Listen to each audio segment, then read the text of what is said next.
Bueno, mi nombre es Jorge Gil Zulueta. Ante todo, debo dar las gracias a la Fundación Merino Díaz, a Florencia, también por toda esa atención y a Recife Cultural también, porque para mí es un honor estar en un festival como este, que ya tiene 4 ediciones y dedicado exclusivamente a lo que es la música en el cine mudo. Siempre voy a estar diciendo cine mudo entre comillas, porque ya veréis que nunca fue mudo realmente, incluso es una acepción un poquito errónea, ¿no?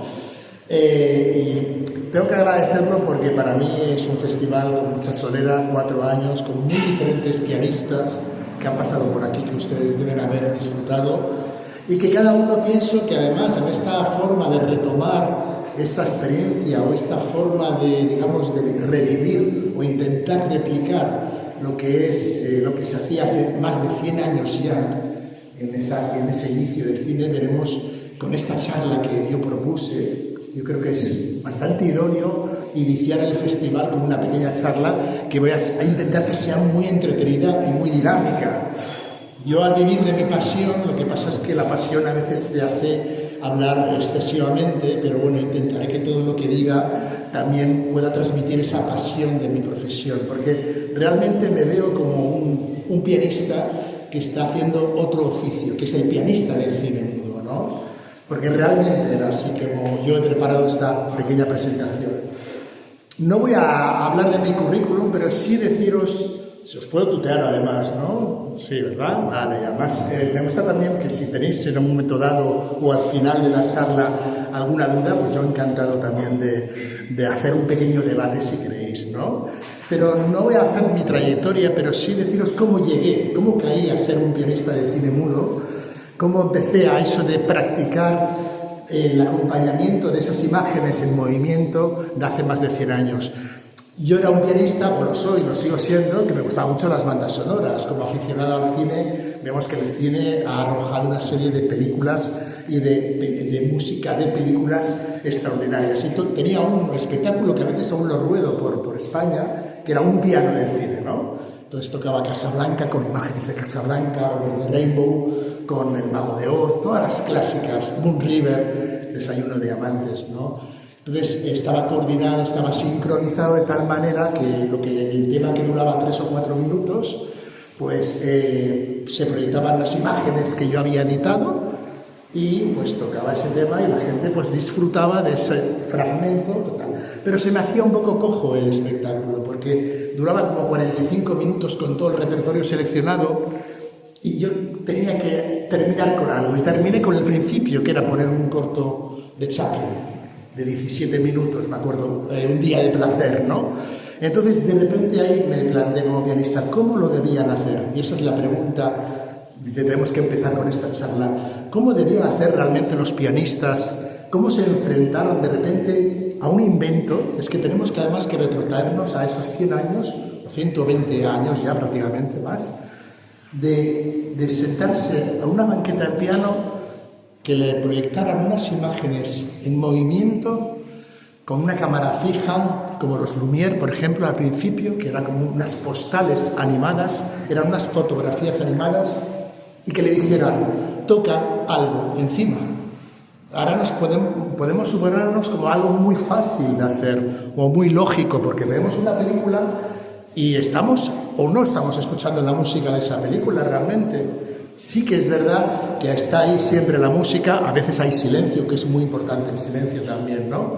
Entonces, de esa pregunta tan obvia, pero tan esencial, que es el germen de todo lo que sucedió, pues empecé a tirar del hilo y a investigar. Y no puedo ahora, todo lo que he presentado, os voy a presentar, no puedo condensar toda esa investigación, que fueron como 5 años y sigue todavía. Al final terminó una tesis que presenté hace 2 años, pero sí que puedo dar unas pinceladas. Por lo tanto, esas pinceladas os voy a ir pasando muy rápido una serie de diapositivas en las cuales nos vamos a hablar, por ejemplo, desde los Lumière, la aparición del cine, que no solo fueron los Lumière que se llegaron a un punto científico de resolver la manera técnica de proyectar esas imágenes en movimiento, ¿no? Pero sí que tenemos una partida importante de los Lumière porque fueron los que, digamos, ganaron la batalla en comercializar el cinematógrafo. Eso es un cartel original del cinematógrafo de Lumière, en el cual, como veis, no voy a salir de cámara, está ya un pianista anunciado abajo, Émile Maraval, que ya desde esas primeras presentaciones ya los Lumière pensaron poner música. Y ya desde ahora digo lo que todo el mundo suele leer de repente sobre la música del cine mudo, que su objetivo, su función principal era mitigar el sonido del proyector. Mentira, ya iremos viendo porque eso realmente ha quedado como un error perpetuo y realmente ya desde los Lumière la idea de proyectar para el público en una sala a lo mejor muy parecida a esta, en el Hotel París, en los bajos de un hotel en París, la idea de proyectar ya venía una cierta comercialización y un cierto espectáculo, ¿no?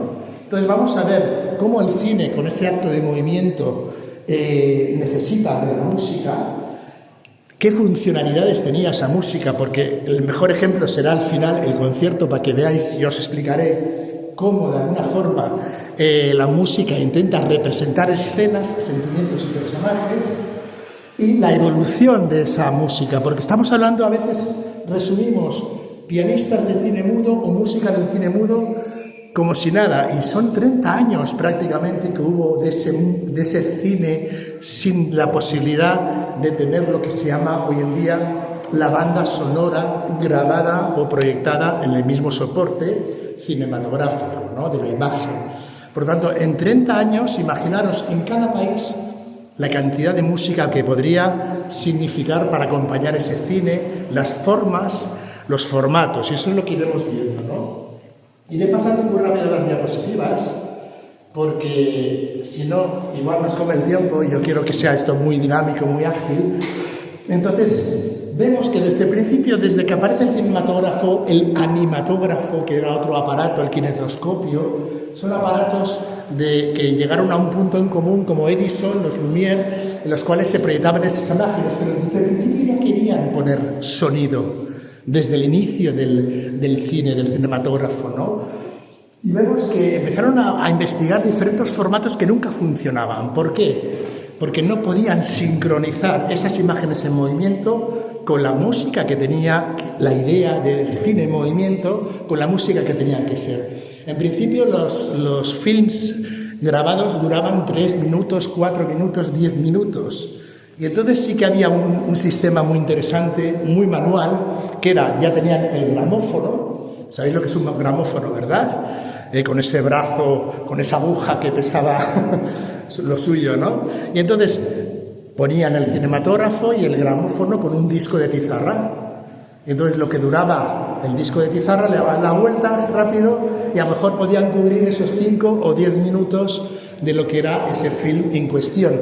Pero claro, la sincronización para nada era perfecta y era una cosa tal. De esa manera yo llego a los pianistas de cine, y lo que vamos a hablar también del cine español y los pianistas, y vemos lo que a mí me gusta siempre decir, cómo es el músico, el hombre o la persona, el intérprete musical, el que gana en este sentido la máquina. ¿Por qué? Porque esos pianistas estaban acostumbrados. Estos son los que no lo he pasado, estos son los aparatos diversos que intentaron tener música en directo, ¿no? O sea, música para acompañar esas proyecciones, ¿no? Era una búsqueda continua, pero nunca llegaron hasta lo que es el Vitafone, que es 1927-28, cuando se logró lo que es el cine sonoro. Lo que yo decía, cómo un músico al final lograba, con esa herencia musical que tenía del teatro de variedades, de lo que son los espectáculos musicales en España, lo que es el cuplé y todo lo que es la música popular en España, como esos pianistas que ya acompañaban otros espectáculos de carne y hueso, que diríamos en el escenario, se vieron enfrente de una pantalla y el empresario lo que les decía, tienes que acompañar musicalmente lo que sucede en la pantalla. Y ahí es donde yo siempre quiero llegar. Pero al final esa opción fue la que ganó a la máquina de alguna forma, hasta que la máquina se fueron, digamos, perfeccionando, pero duró 30 años, o sea, tardó 30 años en llegar a eso, ¿no? Hay también musicalmente otros artilugios que están documentados, muy curiosos. Esto es un órgano, una especie de órgano No es un órgano de feria realmente, aunque es muy parecido a esos órganos que sonaban en las ferias andantes, ¿no? En las ferias itinerantes. De hecho, el cinematógrafo, el primer, digamos, la forma de divulgarse en todos los países, y en España en concreto también, fuera a través de los feriantes, ¿no? Era una atracción más. Y entonces aquí, este es el órgano Limor Freires, que es un órgano muy grande, muy aparatoso, y que hay una nota de prensa de la época, en 1907 aproximadamente, ¿no? Que la familia aragonesa Jimeno, que era uno de los primeros empresarios del cine en España, adquirieron este órgano y lo pusieron en la calle Fuencarral de Madrid. Y al final hubo hasta denuncias de los vecinos porque eso era tan ruidoso, pero realmente era un órgano para llamar la atención, para que la gente entrara a ver las proyecciones de cine, ¿no? Luego tenemos el órgano de cine, órgano de feria, que todavía hay algunos modelos que todavía en algunos cines, el otro día hablaba con Nino de Babilón, hay un órgano de teatro con una consola con muchos registros, en los cuales estaba el típico organista acompañado de las películas, ¿no? Por lo tanto, sí que empezaron a haber aparatos musicales, pero para ser interpretados por los pianistas o organistas, ¿no?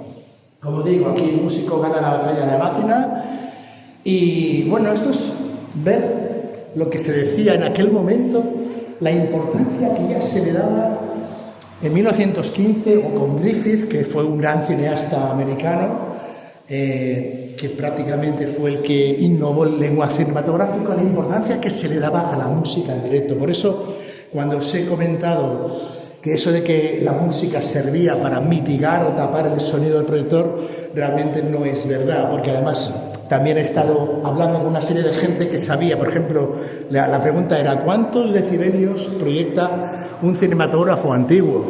Y eran bastantes, a lo mejor estamos hablando de 80 decibelios, y un piano realmente llega a los 60-70 decibelios. Por lo tanto, no habría ahí una ocultación del ruido del cinematógrafo, ¿no?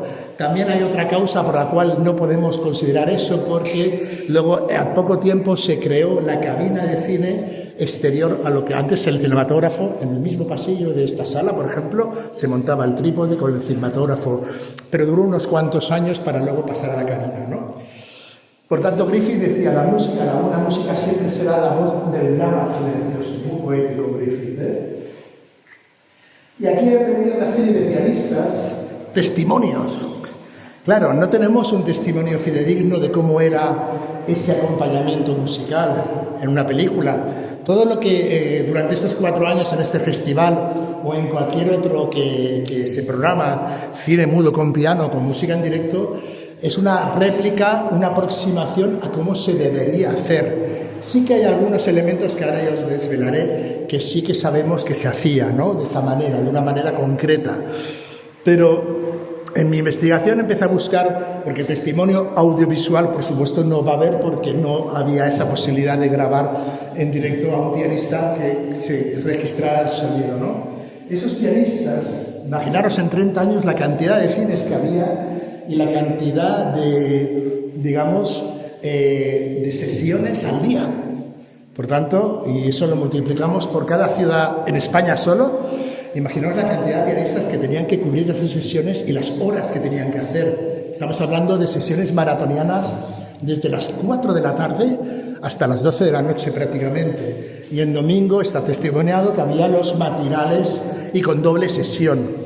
O sea, pues solo por hacer un poco las cuentas, imaginaos la cantidad de pianistas y la cantidad de repertorio que tenían que utilizar para cubrir esas sesiones, ¿no? Entonces, aquí he seleccionado será un fragmento, se ve muy oscuro. Esto es una película de Milos Forman. Milos Forman fue el director de Amadeus, por ejemplo. Hizo esta joya que se llama Ragtime, que es una novela de un escritor americano, Dr. O, en la cual habla sobre un pianista de cine mudo, ¿no? Y la película comienza de esta manera. No sé si lo vais a ver, pero bueno, suena un poquito. Es el piano del pianista. Está en una sala oscura. Y ahí está la pantalla. Y Milos Forman empieza la película con un noticiario de 1910, que era la época.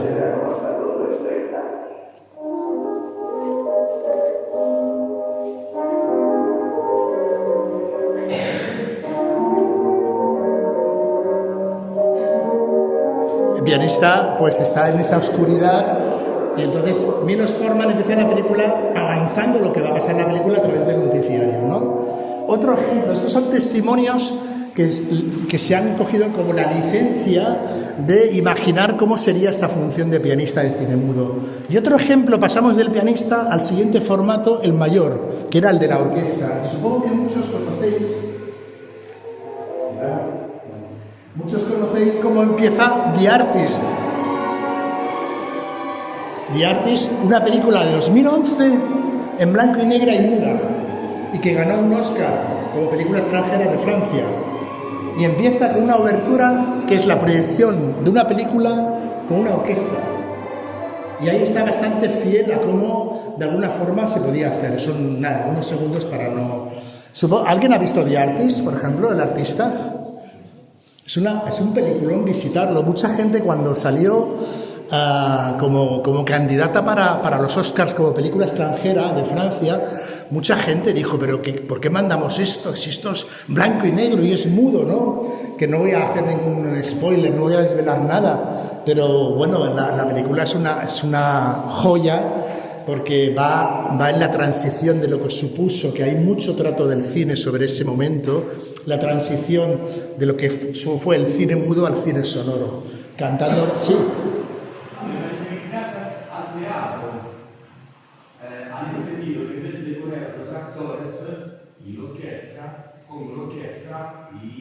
El plano es la importancia de la proyección en sí de la película. ¿Te refieres a eso, no? Sí. Espero que en vez de los actores de teatro, que como si el teatro ha servido al cinema. Por supuesto. De ahí la herencia musical de la que antes he mencionado en un momento, la herencia de los pianistas que estaban acostumbrados a tocar en el escenario, acompañando a cantantes o espectáculos, lo pasaron a la pantalla. De alguna forma es lo mismo, pero con actores en la pantalla. ¿De lo que te refieres, no? Bien, entonces, lo que decía con esta película, con otra como conoceréis seguro, Cantando bajo la lluvia, es que es un gran ejemplo de lo que sucedió en el paso del cine mudo al cine sonoro, ¿no? Vamos a ir avanzando para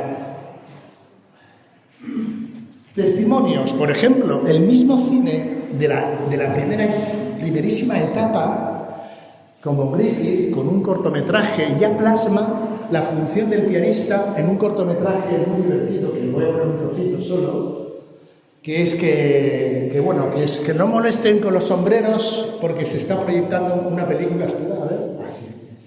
Se está proyectando una película y las señoras en aquel momento llevaban unos sombreros enormes y empiezan a aparecer señoras que empiezan a tapar la pantalla, ¿no? Entonces, en mi investigación esto se llama el metacine. El metacine es cuando hablas desde la misma disciplina sobre su propia disciplina, el cine sobre el cine. Cinema Paradiso es un gran ejemplo, por ejemplo, o este cortometraje, el cual pues se refleja cómo era una proyección de 1909. Por lo tanto, es un gran testimonio, no es un testimonio audiovisual, pero desde luego así debió ser, ¿no? Por lo tanto, vemos que siempre el pianista está ahí a pie de pantalla, que por cierto, ahí yo he recogido una serie de testimonios en periódicos sobre las quejas de los pianistas en España de que tenían tortícolis. Y es que es verdad, es que los ponían aquí a pie de pantalla y tenían que estar tocando así, hacia arriba, ¿no? Y a mí ha pasado una vez, ¿eh? Y otros pequeños ejemplos, por ejemplo, hoy vamos a ver a Buster Keaton. Esto es una joya cinematográfica del 24, yo lo hice mucho el año pasado y este año también. ¿Pero por qué? Bueno, aquí tenemos ya un trío, una formación de batería, piano y violín. Y ya Buster Keaton refleja también la magia del cine con una película dedicada al cine realmente, es una dedicatoria al cine. Y cómo Buster Keaton, el personaje, entra dentro de la pantalla. Para mí es una genialidad. Y hoy vamos a ver cómo Buster Keaton pues, hace otra serie de escenas, ¿no? Voy a pasar. Y por último, como un ejemplo también muy curioso, en la literatura, la figura esa se ha idealizado un poco, la figura del pianista del cine mudo, ¿no? Entonces, tanto Ragtime, que la he mencionado antes, Era una postura, era una visión muy idealizada del pianista, era un pianista de color en 1910, que tenía un coche y que era rico porque trabajaba en un cine cada noche, ¿no?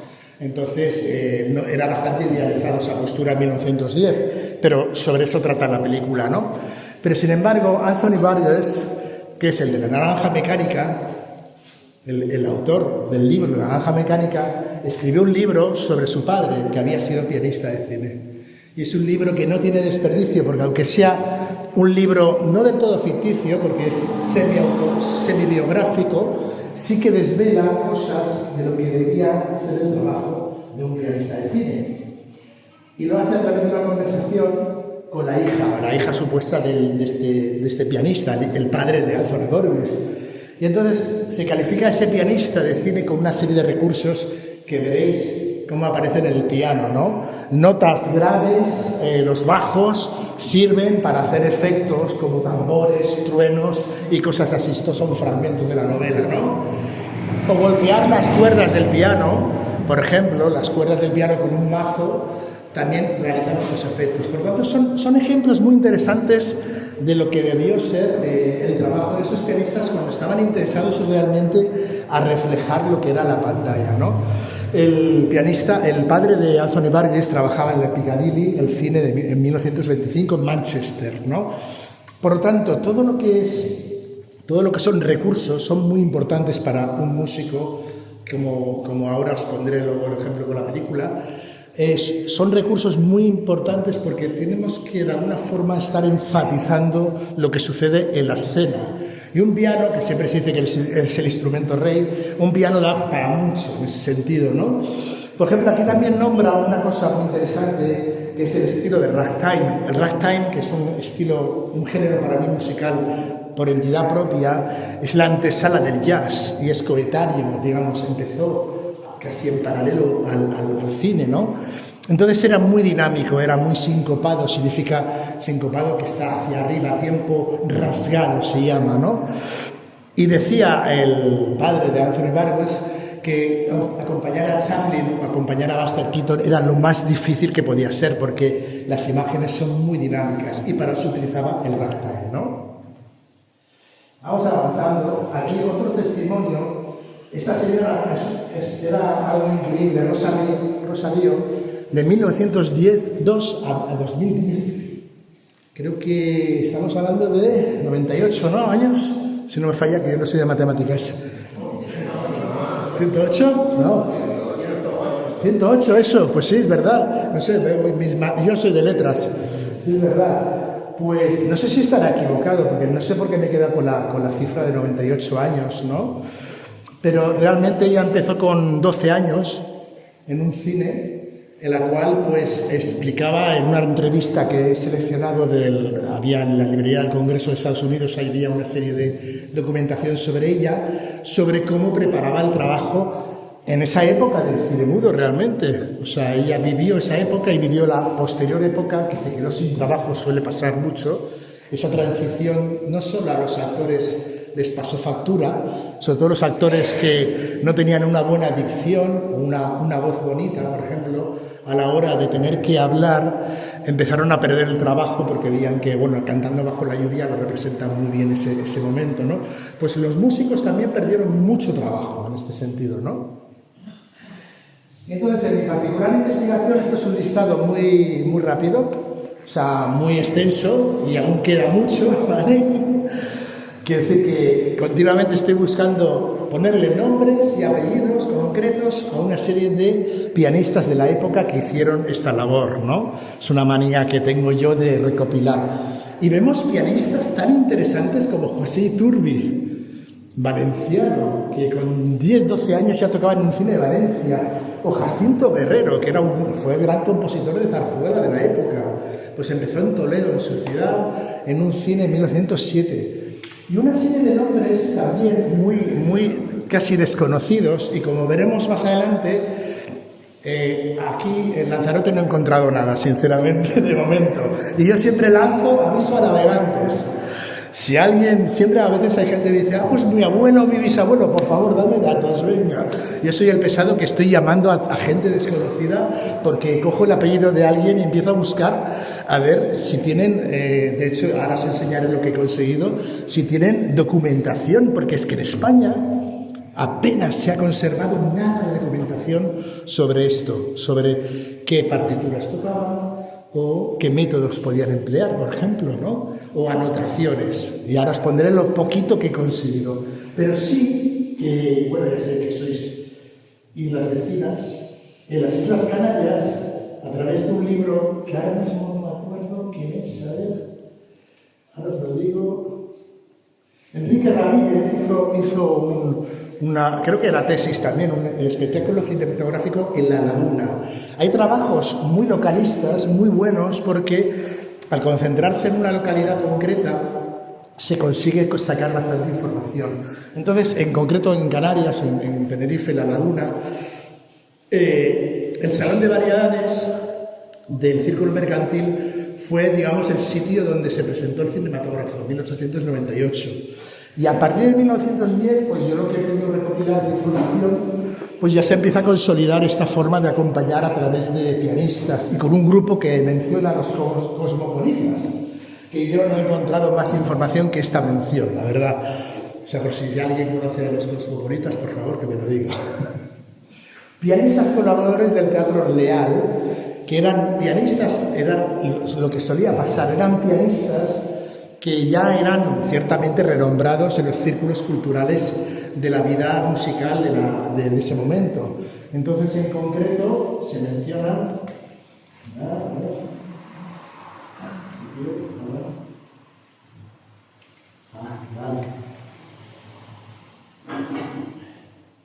Ya os lo paso todos. A estos 4 pianistas, fundamentalmente, si me pasa. Fermín Cedrés, que fue autor de un villancico muy famoso, Luisa Machado, que sí que conseguí hablar con su nieta, en la cual Luisa Machado era una folclorista muy relevante en ese momento, que tuvo un programa de radio posteriormente, ¿no? Juan Pozuelo y Juan Estal, ¿veis? Luisa Machado, folclorista y locutora de radio.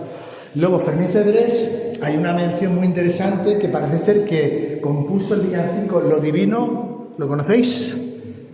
Creo que es muy conocido, y que curiosamente fue compuesto en una de las sesiones había tanto tiempo muerto entre sesión y sesión cinematográfica en el Leal. En las sesiones cinematográficas se ve que el hombre se puso a practicar porque había mucha improvisación, por cierto.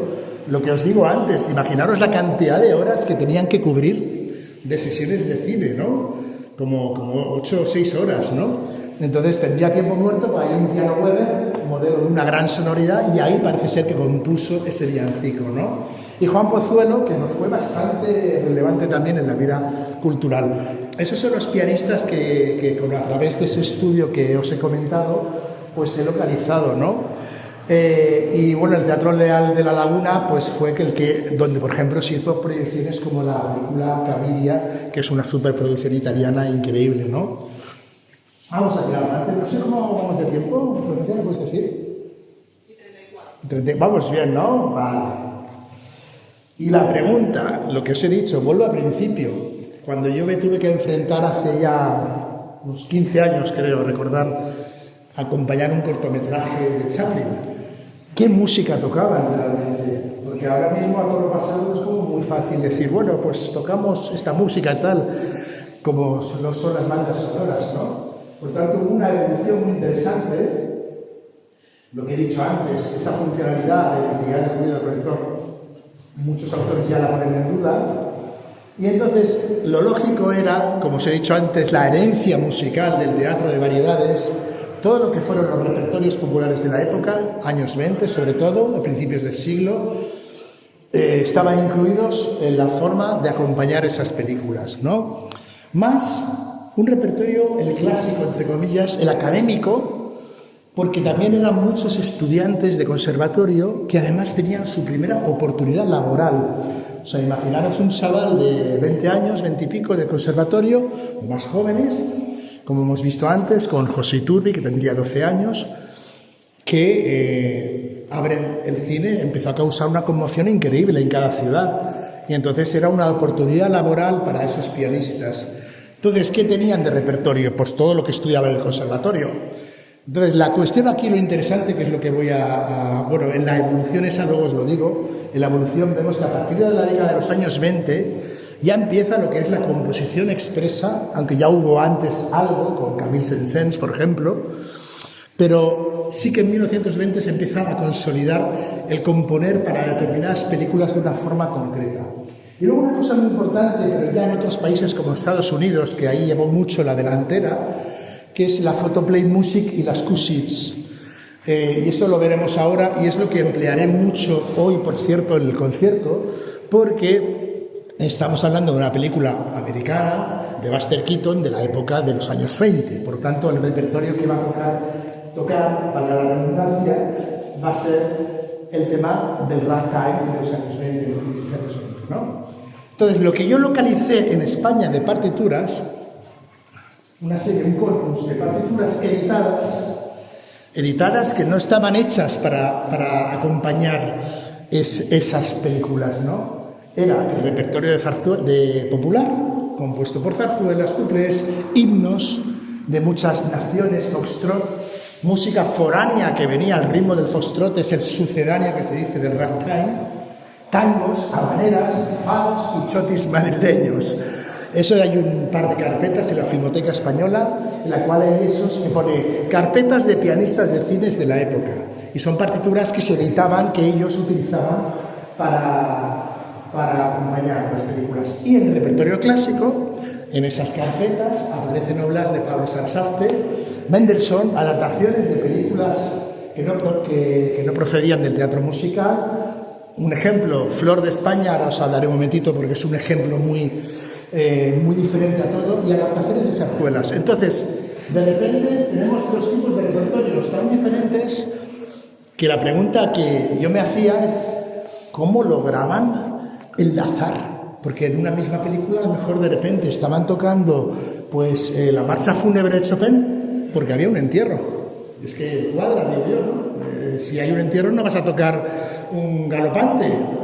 Ahora, hay también en periódicos críticas a los pianistas en España increíbles, porque se despistaban, estaban tan cansados que había un entierro y tocaban el galopante como si fuera una carrera de caballos. Pero la cuestión es cómo podían... El cine consiguió unir dos repertorios tan dispares como los que sucedía en los cafés decimonónicos, que eran sitios más populares, que tocaban gente pues de clásico, pero al mismo tiempo se arrancaban con un tango, con una habanera, y luego tocaban una pieza de Chopin, por ejemplo. Y el cine consiguió eso también, en un mismo escenario, en una misma proyección, unir dos tipos de repertorios totalmente, supuestamente dispares, ¿no? Y ahí está lo importante de la función del pianista de cine, la improvisación, el cómo podía unir esas escenas, cómo podía transicionar de una escena a la otra, que es lo más difícil, pienso yo, de realizar esto.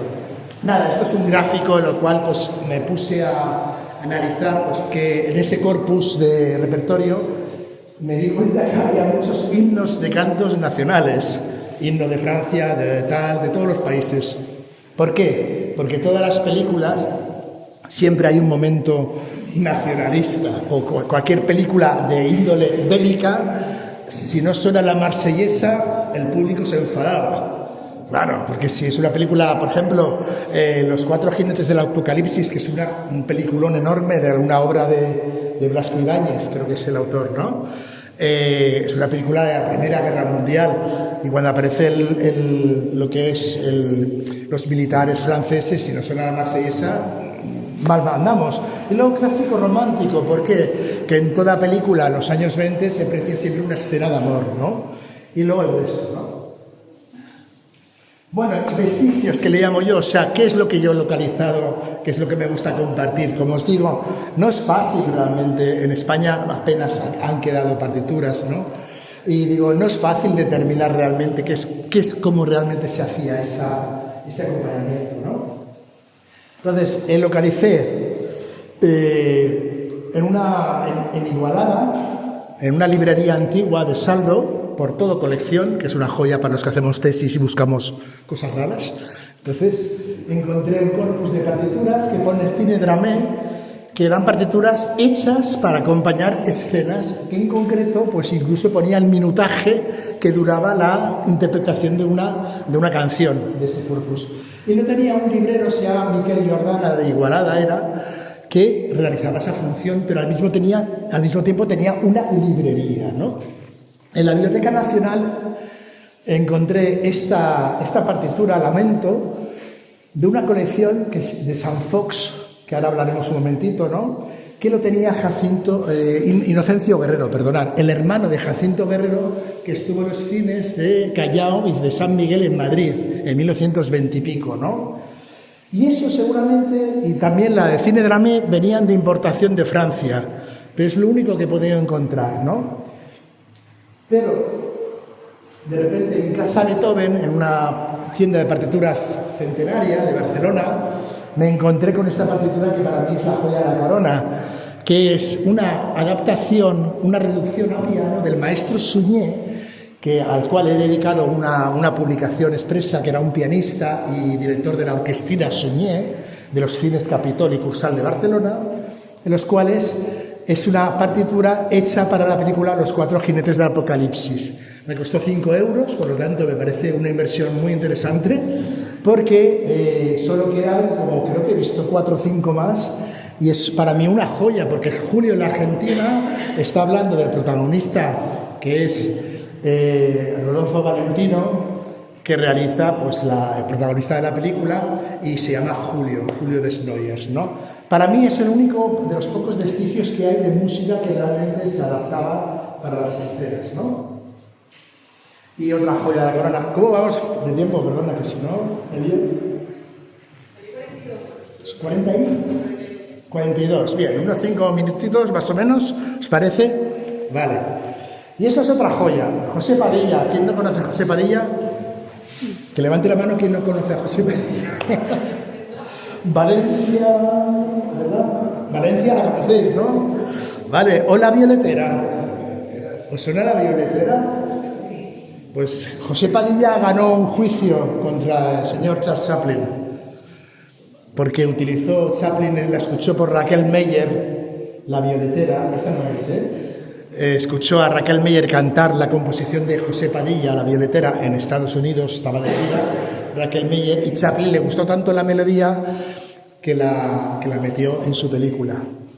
Entonces, un amigo que estaban en París viendo la proyección de la película de Chaplin, escuchó la melodía y le avisó a José Padilla y ganó un juicio. José Padilla tiene una relación con Eugenia Montero, que es la sobrina nieta de José Padilla, y me contó que en el juicio mandó José Padilla que mandaran pusieron un piano para demostrar que musicalmente eran las mismas melodías.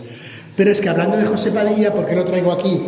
Porque fue realmente el primer compositor que en 1916 compuso expresamente, por encargo, para una película, componer no una banda sonora, porque no se podía grabar, sino era música de acompañamiento, ¿no? Entonces, una película que era franco-española, que en aquel momento fueron millones o sea, 1 millón de pesetas, si no recuerdo mal, o sea, una cantidad muy considerable, una superproducción por la vía de Cristóbal Colón. Y eran como 2 horas de película. Y el señor José Padilla, pues digamos que sería el primer compositor cinematográfico, ¿no? Y ya para ir terminando, lo que os he dicho antes de los vestigios que he encontrado, esto no se ve muy bien, pero es un libro de notas de un pianista y director de orquesta, Lorenzo Blasco de Logroño, que también pues anotaba en una libreta de cuentas lo que ganaba, 11,50, 20, las sesiones de pesetas, Pero bueno, estamos hablando de 1919, 1920 y tal, en el Bretón de Logroño. Entonces, esto para mí fue la verdad es que fue un dramaturgo, bueno, con el que he trabajado, Bernardo Sánchez, que compró, está mal escrito ahí, que compró esto en un rastro de Logroño realmente, con unas libretitas y anotaciones, y encontró esto y me hizo unas fotos. Y entonces es una demostración de que realmente llegaban al final una serie de partituras de Estados Unidos hechas para estas grandes superproducciones. Pero lo curioso es que llegaban a lo mejor con una semana o menos de antelación para su estreno. Imaginaros el trabajo que tenía que hacer un músico que tenía a lo mejor en un cine un trío o un octeto, por ejemplo, una orquestina de músicos, y le llegaba una partitura como la del El Gran Desfile o la de Ben-Hur, que es una superproducción de Hollywood de 1926, creo, 25, y le llegaba una partitura orquestal para 60 músicos y tenía una semana para reducir eso. Es una locura. Por eso también hay que quitarse el sombrero a esta labor, ¿no? Bueno, y ya para ir terminando, porque si no tengo que pasarlo, porque si no se nos va a ver. Ya soy muy ilusionante y me pongo a poner tal. Sí, pregunta. Hace unos años, hace unos años, Sí. ha muerto un maestro italiano muy importante por el cine e la musica musicale. ¿Hace cuánto? 2021, che si chiama Ennio Morricone. Vale, maestro Morricone. Y Sergio Leone, anche Sergio Leone. Cinema Paradiso. Lo que me ha preguntado él, Ennio Morricone ha dicho que él trabajaba a la idea, sobre idea, ayúdame a... Sí, la idea. Trabajaba sobre la idea contada da sempre al maestro Sergio Leone y él producía música aplicada y después producían las imágenes, ¿no? Claro, traducía las imágenes. Da una idea, él componía la música y después las imágenes. Hasta ahora es mucho el contrario, ¿no? Sí. Y ahora, ¿cómo es así? Bueno, hay muchas formas de componer. A veces se encarga, por ejemplo, en muchos casos, y podríamos hablar, por ejemplo, de Psicosis, que Hitchcock no quería música para Psicosis, y le presentaron, pero esta música para la escena de la ducha tiene que estar. Está el caso de John Williams con Tiburón, que ha cumplido 50 años, en las cuales Spielberg dice, quiero esto le presenta lo que es la película, y sin verla el compositor lo compone con la idea, que dices tú un poquito también con Morricone, pero hay muchas formas, muchos caminos de ida y vuelta.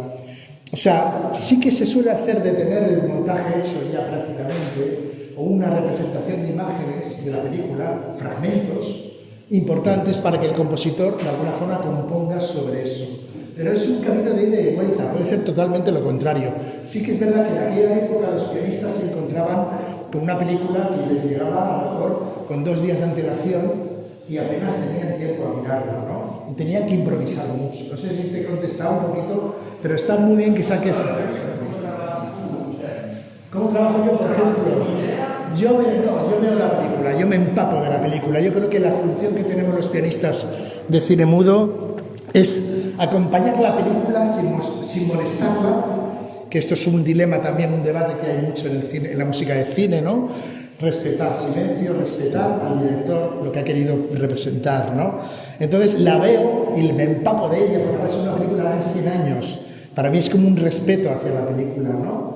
E intento buscar qué músicas van a cuadrar e improviso mucho, en el caso de lo que vamos a ver hoy, por ejemplo. ¿Y cómo funciona? Tú has dicho, miras antes la película, sí. ¿Y qué es? ¿El silencio y habla solo? Sí, o a lo mejor también me inspiro un poquito en lo que he grabado anteriormente, porque hay muchas grabaciones muy diversas. Procuro escucharla en silencio, que es un ejercicio muy interesante de ver cine, ¿eh? Es una cosa... ¿Y el director te deja espacio, libro? O... Claro, estoy hablando de películas de hace 100 años, por lo tanto, no he podido conocer al director, pero quiero decir, conozco la película, y me empapo, por ejemplo, de información sobre ese director, sobre qué recursos, si tenía música original la película. Por ejemplo, Nosferatu, que la hago desde hace bastantes años, localicé la partitura original y la adapté a piano, violín y violonchelo, ¿no? Me parece que tenemos que como que ya pasar pantalla, como quien dice. Estos son algunos ejemplos, pero bueno, ya me queda mucho material. pero bueno, era mucha batería. Yo creo que hemos podido reflejar... Esperad, que me quedo al final. Fijaros lo que yo tenía la intención de ser optimista para hacer una charla de 3 horas, pero me suele pasar, prefiero quedarme que me sobre que no quedarme corto, nunca creo que me quede corto. Ahí tenéis mi QR por si queréis investigarme. Pero bueno, para terminar, ¿qué vais a ver hoy? Vais a ver a Mr. Buster Keaton con 7 ocasiones. ¿Y qué método voy a emplear para Buster Keaton? Lo que suelo hacer con Harold Lloyd, con todo lo que es el cine de slapstick, que es el cine de movimiento, de caídas, de persecuciones. Voy a emplear, que es lo que no me da tiempo de enseñaroslo, una serie de photoplay music que era, estos son un facsímil, no sé si más o menos lo veis, el cual pues eran canciones o temas musicales cortos para acompañar cine, para acompañar escenas. De repente pone música de batallas, música romántica, música de iglesia, música de persecuciones. Y entonces en Los pianistas, esto se editó ya en 1912 aproximadamente, varios volúmenes. Entonces voy a emplear este tipo de repertorio para determinadas escenas y una cosa que me encanta, que es el ragtime de Scott Joplin y por supuesto música que yo voy componiendo a lo largo de los años, como me invento algún rag, algún blues, sobre todo, pero música de la época de los años 20. Pues muchas gracias por haberme escuchado. Espero no haber sido muy pesado, pero ya sabéis, cuando a alguien le apasiona algo, pues por lo menos nos ponemos en contexto y ahora pues en unos 10 minutitos o mucho, sí, con 10 minutitos me seco el sudor, que tenéis suerte de tener abanico, yo estaba hablando, no podía. Gracias.